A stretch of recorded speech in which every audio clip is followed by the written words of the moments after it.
Hey guys, welcome to my channel. So, usapang prepping tayo. Prepping video tayo. Hey gloves ako. Sabi ko matagal na pala ako hindi naggagawa or gumagawa ng prepping video. So, today, bubuksan natin or unbox natin yung item na binili ko sa eBay, which is a used defibrillator kasi naisip ko, nag-uusap kami ng misis ko, looking back, doon sa hindi nakakaalam, nung 2018 na heart attack ako sa gym, sa basketball game, during a basketball game. Actually, after a game, nung paupo na daw ako, hindi ko na matandaan to paupo na daw ako, bigla na lang daw ako tumumba. And then, yun, sa dami namin doon, I don't know, 25, 26 yata ang mga players. Dalawa ang marunong mag-CPR. Ako yung isa. So yung isa, ER nurse dito sa Methodist ba? Basta sa hospital dito. So yun, after that, dumating yung EMS, shinak nila ako, and parang nakalimutan ko na kung 2 beses or 3 beses ako shinak. Kasi shinak ako dun sa gym, tapos shinak din ako sa loob ng emergency vehicle or ambulance on the way to the hospital. So, thinking of that situation, lalo ngayon dumadami yung mga cases ng heart attack, naisip ko, anong gagawin mo, di ba? Kung ordinaryong tao, are you willing and able to do a CPR para mailigtas ang buhay ng isang tao? Sabi ko, dapat magkaroon ng AED kada isang bahay. And nung tinignan ko yung presyo, imposible kasi napakamahal ng AED. Parang libo ang halaga. Battery pa lang kung ilang hundreds of dollars na mahal ang battery. Tapos, pero makikita nyo yung mga AED, mga defibrillators. Meron yan dito sa Amerika, sa mga gym, sa mga opisina. Maski nga sa church ng scouting ng anak ko, merong defibrillator, nakita ko yan. Sabi sa comment sa akin, sa Pilipinas daw, bihira. Okay, siguro dahil mahal. Okay? Pero sabi ko, ideally, ang laking tulong ng defibrillator kasi once na i-turn on mo yan, sasabihin niya kung anong gagawin mo. So, ibig sabihin, mababawasan na yung confusion, yung nervyos. Kasi kahit ikaw, train ka minsan sa mga ganito, pag emergency, syempre may makakalimutan kang steps, di ba? Or step. May makakalimutan ka. And hindi lahat ng nasa medical profession naka-experience na mag-CPR, di ba? It doesn't mean na porket nurse yung pamangkin ko, magaling na yan. No, kasi hindi lahat may opportunity, no? Iba gumagraduate ng hindi nakaka-experience mag-CPR, or kahit nagtatrabaho ng nurse na matagal na, hindi naman nagsi-CPR.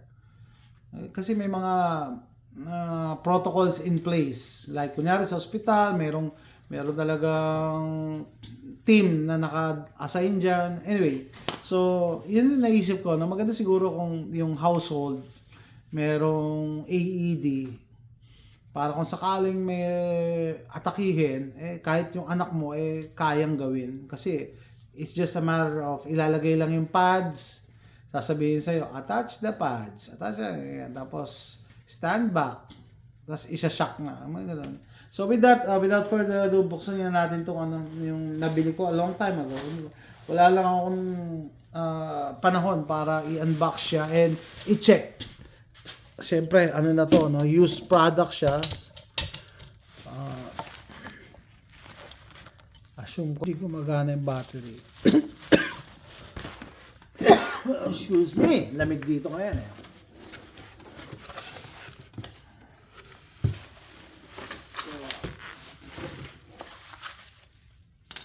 Mag-gloves ako kasi AED to hindi natin alam kung sa bagay, kaya rin siguro hindi ko agad to binuksan, ilang buwan na, para kung sakaling meron ditong mikrobyo, patay na yon kasi wala siya.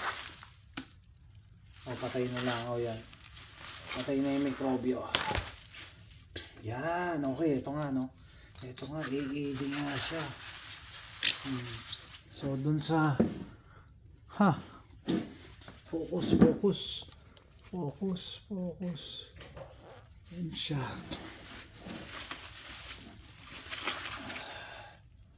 Tingnan mo kapit.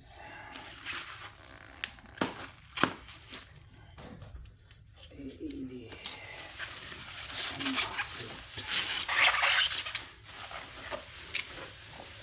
Parang ang description nito, walang battery tsaka pads. Yung pads, syempre, it's gross, no? Kadiri naman yun kung gagamitin mo yung pads na ginamit sa ibang tao. LED. Yan. So, first things first, linisan muna natin, disinfect natin.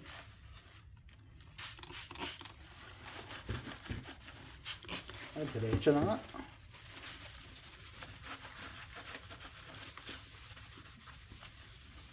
First time ko rin makahawak ng ganito. I mean,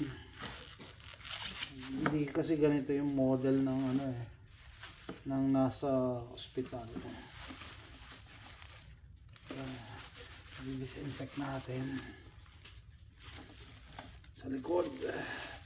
So, ang objective ko dito, malaman ko yung model number para mahanap ko yung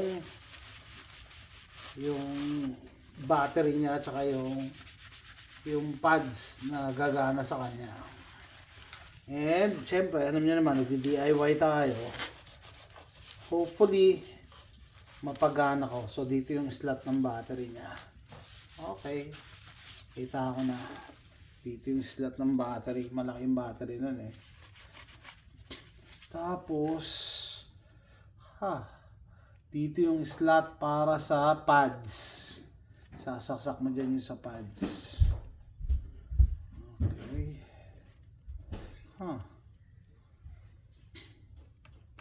So, usually, ganito lang yan. Ito-turn on mo yan. Turn on mo. Tapos sasabihin sa inyo na ilagay mo yung pads kung saan. So, sa left part ba ng chest or what. Tapos, stand back kasi magsha-shock siya. Administer the shock. So, make sure na hindi mo hinahawakan yung pasyente.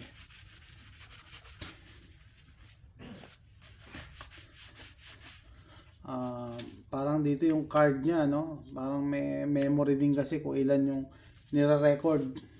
Para may record kung kailan mo siya sinak, for legalities, legal purposes, para kung may nangyari sa pasyente, sabihin, talagang patay na siya last resort na.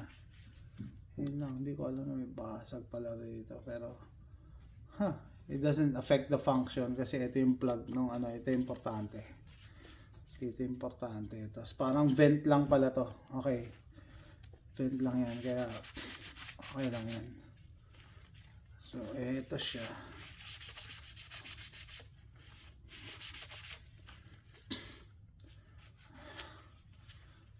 Mura lang bili ko dito parang around $40 lang, kaya ganito yung condition niya. So, ang plano ko dito, hanapan ko muna ng corresponding na battery. Tapos mag-on yan. On. Makita niyo yung instructions. Ang sa akin naman, kahit pangit ang itsura, ganyan. Basta gumagana. Anyway, itatago mo lang naman to Hopefully na hindi dumating yung time na dapat gamitin. Pero kung sakaling kailangan gamitin, kahit sino sa bahay pwedeng gumamit ng AED. Mga superficial lang naman to. Malamang nabagsak to Pero walang kaso yan. Ayan Yun yung drawing niya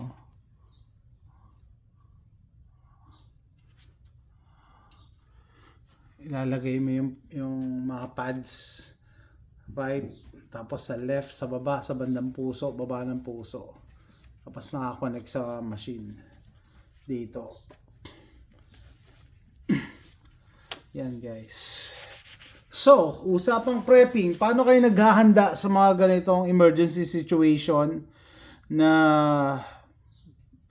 may aatakihin sa bahay nyo or sa trabaho nyo or sa school nyo? Ready ba kayo? Kasi nakaka-nervous yung mga ganong sitwasyon, no? Yan. And hindi basta-basta mag-CPR, guys, ha. Kasi pagka masyadong mababa naman yung compression, hindi ka nakakatulong. Pag masyado namang madiin, mabibreak mo yung niya, yung buto niya, yung sternum niya, yung rib cage, mabibreak mo. Pag masyado kang forceful, tapos yung pasyente maliit lang na babae or bata, 'di ba? So, isa yun sa mga i-consider nyo. Kaya nga sabi ko, okay, mas safe siguro na mag-invest sa ganito. Ang hindi ko kayang bumili ng brand new.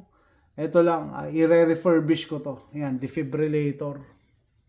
Nakalagay, defibrillator. I-refurbish. So, andito yung yan. Philips ba to? Yeah, Philips heart stop. Heart stop defibrillator to eh. Ito yung mga model namin. FR2 Plus. Ito na yung model niya. So, punta ako ngayon sa eBay, hanapan ko. FR2 Plus na battery and pads. So, yan. Malinis na siya. So, next video guys, pag nakabili ako, tingnan natin kung gagana. So, that's it guys. Something to consider during an emergency situation such as heart attack. Are you prepared? So, that's it guys. Thanks for watching. Bye.